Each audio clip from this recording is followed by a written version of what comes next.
In the last video, we talked about how the craze for Yu-Gi-Oh! Began, and how the Power of Chaos game set the stage for the next big leap in Yu-Gi-Oh! In 2005, Yu-Gi-Oh! Online was set to be released, and everyone was excited for it. After all this time, we'd finally be able to duel against anyone around the world. And in April of 2005, Yu-Gi-Oh! Online was finally released.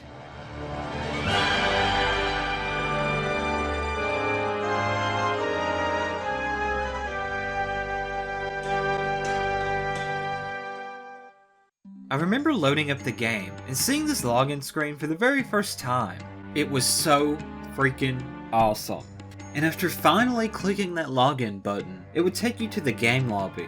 Seeing this game lobby back then for the first time was so cool. It kept the ancient Egyptian theme from Yu-Gi-Oh! The Destiny, which I thought fit perfectly for this game.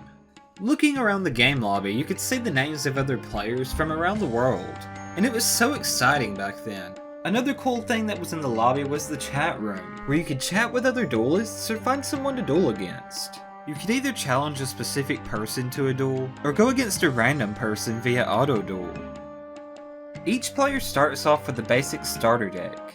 After that, players would have to duel each other in order to earn more cards. Players would be able to rank up from level 1 to level 30 by winning duels against other players. Each time you would win a duel, your score would increase. And if you were to lose a duel, your score would decrease. Choosing to play a single duel, win or lose, would reward you with a random card from the pack of your choice. And playing a match duel, win or lose, would reward you 3 random cards from the pack of your choice. And speaking of the card packs, they were actually pretty cool themselves. Each pack had different designs with different characters on the covers. The packs contained cards that were based on the OCG up to the Invaders of Darkness packs, as well as a variety of promo cards. And since each of these packs that you could choose from contained different cards, it was important to choose a specific pack that you needed a card from. Different packs were released as the game went on, and some were discontinued as well. So you really needed to duel a lot and hope to get good card drops in order to get a decent deck going. You could also make deals and trade cards with other players as well. But you'd really have to be careful doing this, because back then there were a lot of people that would try and rip you off. But on the other hand, there were some decent people out there that were just trying to help others out. There was this one guy named Blue-Nosed, who didn't really know me, and we had only barely spoke in the Yu-Gi-Oh! Forums. But he was kind enough to help me out by trading me a lot of really good cards for free, because I had nothing but really crappy cards back then. And I guess it must have really meant a lot to me, because here I am, almost 15 years later, and I'm still able to remember the guy's name. So if you're out there, Blue-Nosed, what's up?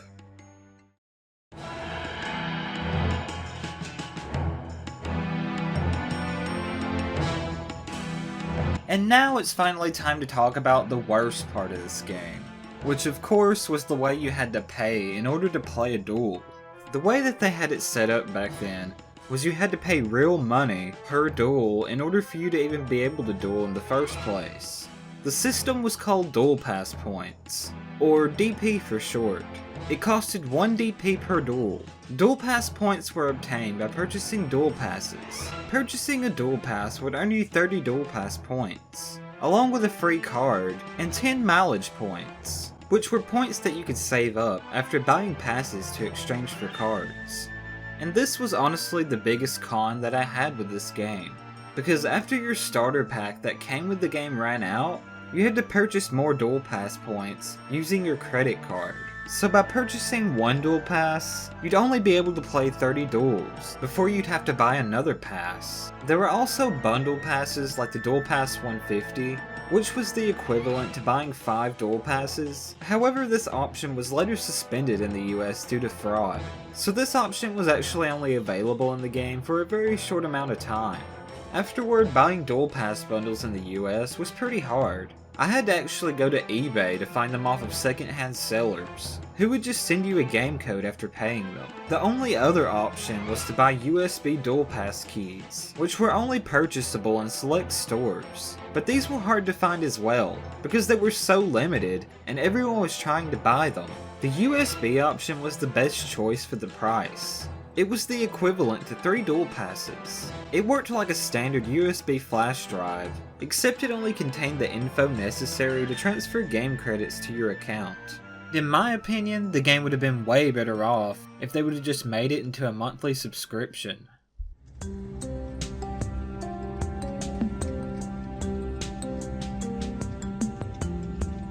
After a while, Yu-Gi-Oh! Online started introducing these new events, starting off with one of my all-time favorites, which of course was the Gunslinger event. Gunslinger was an event that rewarded you with special cards depending on how many wins in a row you could get. If you won a duel, you get a star and a prize card. The more you won, the more rare cards you would get. The rarest cards in the event were the 6th and 7th win cards. So if you won 6 times in a row, you'd get the second best exclusive prize card. And if you won 7 times in a row, you'd get the best exclusive prize card from the event. The exclusive cards you could win would always be different whenever the event would come around again. The event only lasted around 2 hours, so you only had 2 hours to get 7 wins in a row in order to get all the exclusive prize cards from the event. And during this time, if you happened to lose a duel, you would lose your winning streak, and would have to start all over again. And getting 7 wins in a row in 2 hours could be a real pain. You could make it all the way to 5 wins in a row, and then lose purely due to bad luck, and have to start all over again. And there were a lot of people back then that would just use the one-turn kill decks, or OTK for short. These decks would use Cyberstein in order to summon Blue Eye's Ultimate Dragon. They would then use Megamorph on it in order to double its attack to get a quick easy win. So if you happened to have these cards during this event, then you had a huge advantage over people that didn't have these cards. It always made me mad because I never had those cards, and I would always end up losing my win streak to someone who was playing this deck for easy wins. This one time I even mentioned it in the chat to the person I was dueling against, and he actually gave me the win because he agreed that it was annoying.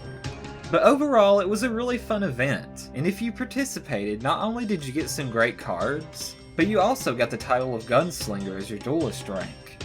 Another event was the Duelist Trial, which was pretty much the opposite of Gunslinger. You had 3 hours to win 7 duels, only this time around they didn't need to be 7 wins in a row, just 7 wins in 3 hours. It was a lot more casual friendly, and much easier to get the exclusive cards. This event was switched with Gunslinger each month, and it was a lot of fun to participate in as well.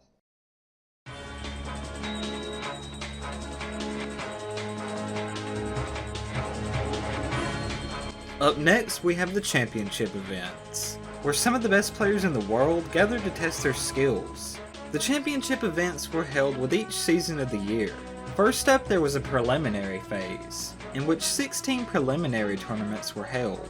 The winner of each of these preliminary tournaments would win a place in the final tournament as a qualifier.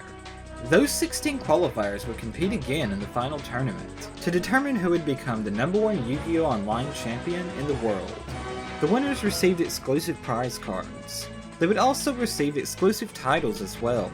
I was never anywhere near good enough to enter one of these tournaments, but I still had a lot of fun watching the duels, especially toward the end where the duels got extremely intense. And just watching some of the best duelists in the world test their skills against each other was just awesome, and it's something I'll never forget.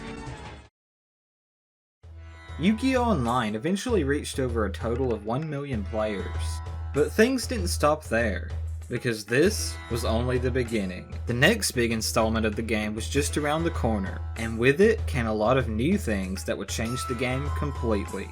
But that story is for another video, so be sure to join me in part 3, and we'll be discussing the next big leap in Yu-Gi-Oh! Online. Did any of you guys play Yu-Gi-Oh! Online back in the day? Let me know in the comments section below. Follow me on Twitter at @ABrandonThePast for more updates and funny Pokemon stuff. Thank you to my patrons for the continued support. If you'd like to donate to me on Patreon, then the link will be in the description box below. Be sure to subscribe and click the notification bell to be notified of when I upload a new video. Thank you all for watching, this has been Brandon, and I'll see you guys in part 3.